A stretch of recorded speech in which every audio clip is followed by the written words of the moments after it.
ஒசூரின் மிகவும் பழமை வாய்ந்த பிள்ளையார் கோவில், சாலை பிள்ளையார் என அழைக்கப்படும் விநாயகப் பெருமான், தேவர்களுக்கு இடையூறு செய்த அரக்கர்களை ஒடுக்க பரமசிவன் பார்வதியால் யானை முகத்தோடும் மனித உடலோடும் படைக்கப்பட்டவரே விநாயகப் பெருமான்.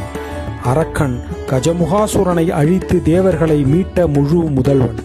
விநாயகரின் பேழை வயிற்றைக் கண்டு சிரித்த சந்திரன் விநாயகரின் சாபம் பெற்று தேய்ந்து தேய்பிறையாக மாறி கடைசியில் மறைந்தான். இதை இந்திரன் கண்டு பிரம்மாவிடம் சொல்ல அவர் சந்திரனுக்கு ஆலோசனை கூறினார்.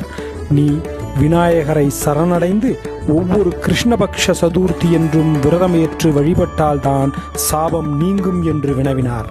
விநாயகருக்கு உகந்த கொழுக்கட்டை மற்றும் நைவேத்தியங்களை படைக்கச் சொன்னார். சந்திரனும் அவ்வாறே செய்து சாபம் நீங்க பெற்றார் என்பது புராணம். சந்திரனுக்கு விலக்கப்பட்ட கஷ்டத்தைப் போல நாமும் விநாயகரை வழிபடும் பொழுது நம்முடைய சிரமங்களை விலக்கிவிட விநாயகர் தயாராக இருக்கும்போது நமக்கு என்ன குறை? ஏனென்றால் விநாயகர் தடைகளை நீக்குபவர், அதிர்ஷ்டத்தை அள்ளித்தருபவர்.